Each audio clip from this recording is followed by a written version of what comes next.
बच्चों, हम अब चौथा प्रश्न को हल करते हैं। चलिए देखते हैं प्रश्न क्या कह रहा है। कह रहा है निम्नांकित संख्याओं में से 7, 11 और 13 से विभाज्य संख्याओं को छांटकर अलग अलग कीजिए। संख्या सारी दी हुई है। सबसे पहले हमें नियम पता होना चाहिए। 7 का नियम, 11 का नियम, 13 का नियम।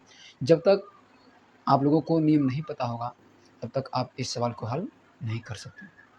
तो नियम क्या है कि 7 का विभाज्यता का नियम क्या है? 7 का विभाज्यता का नियम क्या है? 7 की विभाज्यता का नियम, 7 का विभाज्यता का नियम वह है कि किसी भी संख्या में 7 से विभाजित करने पर जो संख्याएं पूरी रूप से कट जाती हैं वो 7 की विभाज्यता कहलाती हैं। ये नियम पढ़े हैं। लेकिन यहाँ पर एक नियम और एक आ गया है कि इकाई, दहाई, सैकड़ा, हज़ार, 10,000, लाख, 10 लाख, करोड़, इस तरह से जो संख्या दी हुई हैं, तब हम उन संख्याओं में इकाई में क्या करते हैं? इकाई में 1 से गुणा करते हैं, दहाई में 3 से गुणा करते हैं और सैकड़ा में -2 से करते हैं।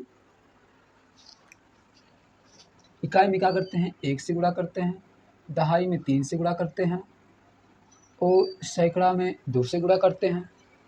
और किस में 2 से? सैकड़ा और हज़ार में -1 से गुणा करते हैं। उसके बाद -3 से गुणा करते हैं। उसके बाद कितना से लिखा है? 3 है। उसके बाद -2 से। यही 7 के विभाज्यता को ज्ञात करने के लिए यही नियम से सभी संख्याओं में हम क्या करते हैं? गुणा करके देखते हैं कि 7 से गुणा करने पर वो संख्याएं पूरी रूप से जो कट जाती हैं तो वही विभाज्यता का नियम कहलाती हैं। अगर नहीं करता है तो है विभाज्यता का नियम नहीं कहलाता। चलिए देखते हैं। पहले संख्या उठाते हैं। लिखा है 3, 2, 9, 6, 2, 3। कह रहा इकाई जो 1 है इसका गुणा 1 गुणे 3 गुणे, यहाँ पर थोड़ा मिस्टेक होगा दोस्तों। बच्चों देखिए, यहाँ पर 2 होगा और गुणे -1 गुणे -3 गुणे -2। इन सभी संख्याओं को गुणा करके हम क्या करते हैं? जोड़ लेते हैं। जोड़ते हैं, पहले गुणा कर देते हैं।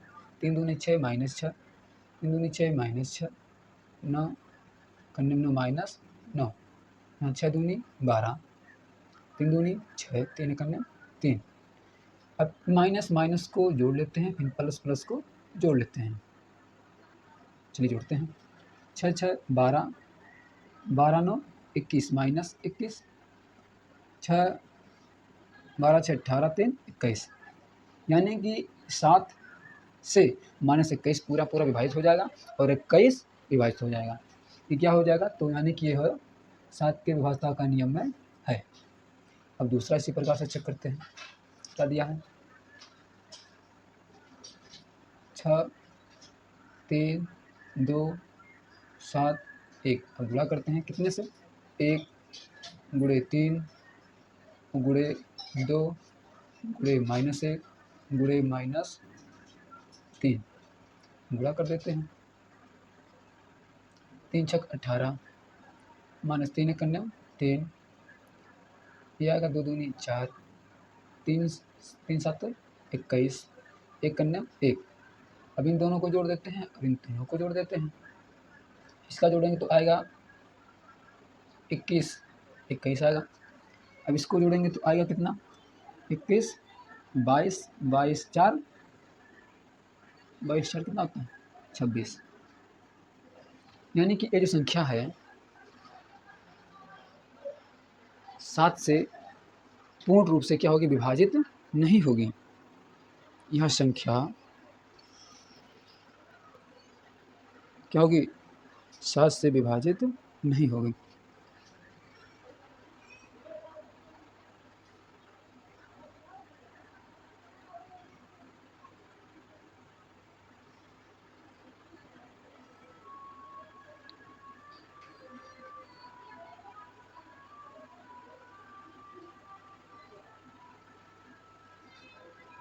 बच्चों अब क्या करते हैं, हम दूसरे को इसी प्रकार से क्या करते हैं, विभाजता का नियम भी अपनाते हैं।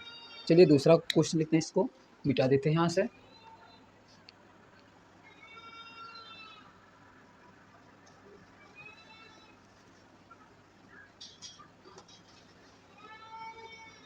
इसको देखते हैं है कि नहीं है।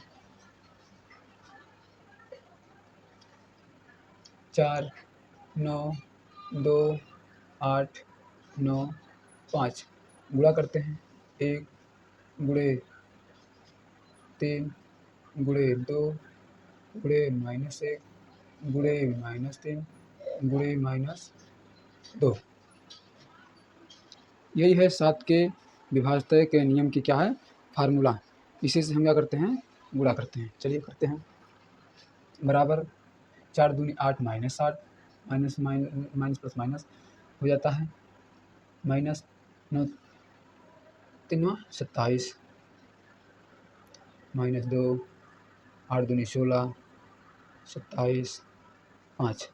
इन तीनों को जोड़ दो, इन दोनों को जोड़ दो, कितना आता है 27 8 35 35 2 37 -37। इसका जोड़ेंगे कितना आएगा 27 5 32 32 16 32 16 होता है 48। यानी कि ये भी 7 से नहीं कटेगा। ए 7 से नहीं है, ए 7 से नहीं है, और ए भी नहीं है, और ए भी नहीं है, ए है और ए है। आप लोग इन दोनों संख्याओं को इसी तरह से करके क्या करना, देख लेना। और हम नियम आप लोगों को बता देते हैं। चलिए हम नियम लिख देते हैं। 7 को आपको पता होगा, कर लेंगे बहुत आसानी से। अब हम आपको क्या 13 का विभाजता 11 का विभाजता का नियम भी बता देते हैं। आप लोग उसी के माध्यम से सारे सवाल को हल कर लेना। चलिए लिखते हैं। 11 का विभाजता का नियम क्या है,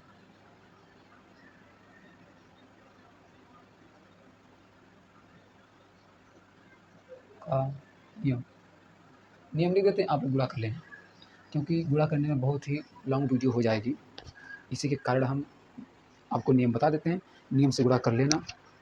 तो क्या करते हैं, कितने से गुणा करेंगे, सबसे पहले 1 से करेंगे, फिर -1, फिर 1, फिर -1, फिर 1, फिर -1, फिर 1 से क्या करते हैं, 1 कामा -1 कामा 1, फिर कामा -1 कामा 1 कामा -1 कामा 1। यही है विभाजता का नियम ज्ञात करने का। उसके बाद 13 का विभाजता का नियम है। 13 का विभाजता का नियम, इसका नियम क्या है, हम आप लोगों को नियम बता देते हैं। आप लोग गुणा करके अपना देख लीजिएगा कि है कि नहीं है, क्योंकि इस सवाल को लगाने में बहुत ही क्या हो जाएगा, लॉन्ग हो जाएगा। कितने से करते हैं, पहले -1 से, उसके बाद 3 से, उसके बाद 4 से, उसके बाद कितने से करेंगे, फिर कामा 1 से, फिर कामा 3, उसके 3 3 का प्लस था, एक उसके बाद माइनस लेते हैं, फिर कामा 4 से करते हैं। बस 1 2 3 4 5 6 इतना है। अब मुझे आशा कि आप लोग इस सवाल को विभाजता के नियम से अलग अलग छाट लेंगे। अब हम लोग 5वें प्रश्न को क्या करते हैं, हल करते हैं।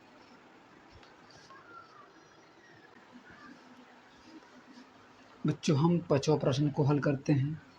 क्या कह रहा है कि निम्नांकित संख्याओं में 5 से भाग देने पर शेषफल ज्ञात कीजिए। दोस्तों जो 5 है से हम सभी संख्याओं का करते हैं, भाग देते हैं 5 से। चलिए 5 से भाग देते हैं 80 34 में। सबसे पहले एक बार जाएगा, घटाने पर 3 0, यहाँ से 5 6 30, पूरा पूरा कट गया। यहाँ से उतारेंगे 3, भाग जाएगा नहीं, यहाँ 0 बढ़ाएंगे, उसके बाद उतारेंगे 4, 5 6 30, आ गया शेषफल 4, ये है। उसके बाद फिर 5 से भाग देते हैं,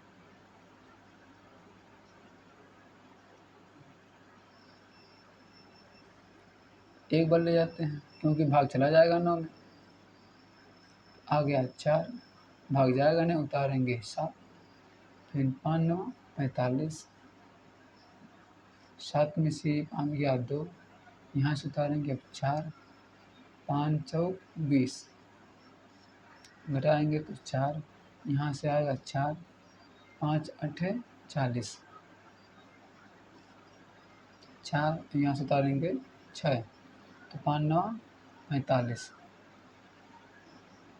शेषफल आ गया 1। उसके बाद क्या करते हैं, इस संख्या को करते हैं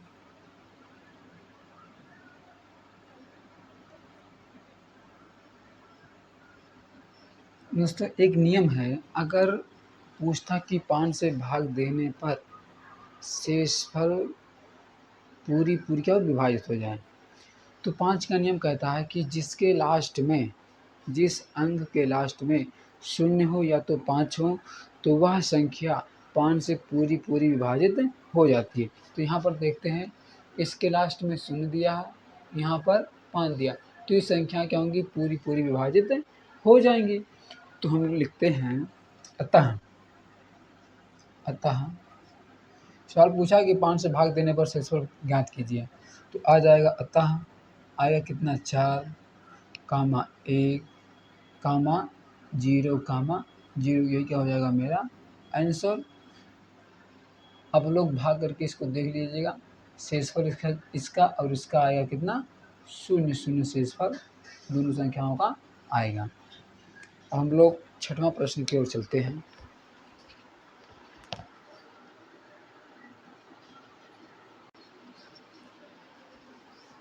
हाय मेरे प्यारे स्टूडेंट, हम 6ठा और 7वां प्रश्न को हल करते हैं।